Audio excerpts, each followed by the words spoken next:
Hi guys, Stefan here again. As you saw in our 2-minute games pickups videos, we did get some Super Famicom games, and I do not currently own a Super Famicom. So how am I playing Super Famicom games when I do not have one? I'll show you a little trick. It's actually very easy to play Super Famicom games, Japanese games, on your North American Super Nintendo. It's a really easy one. So here is Yu Hakusho 2, and here's what the back of the cartridge looks like. Now here is a North American Super Nintendo game, and here's what the back looks like here. You notice the major difference on the bottom. The region lock is actually just a hardware lockout, where there's a part where you put in the cartridge on the Super Nintendo that there's a little bit of plastic that these slip into this little one here. And since there is no little slit on either side here on the cartridge, that little tiny bit of plastic on either end will actually block the cartridge from going the whole way in and locking in and connecting with the pins on the actual console.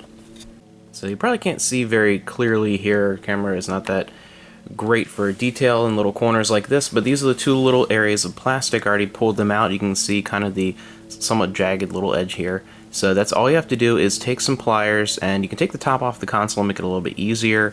If you have pliers, you can reach down without even doing that, just having the door open. Either way, however you feel more comfortable and think you have a little more leverage, just kind of twist it and they come off pretty easily, and that's it. There you go. You just, after you get those off, and you can even sand them down to make it a little bit cleaner, you can shove them in there and you can play some Super Famicom games.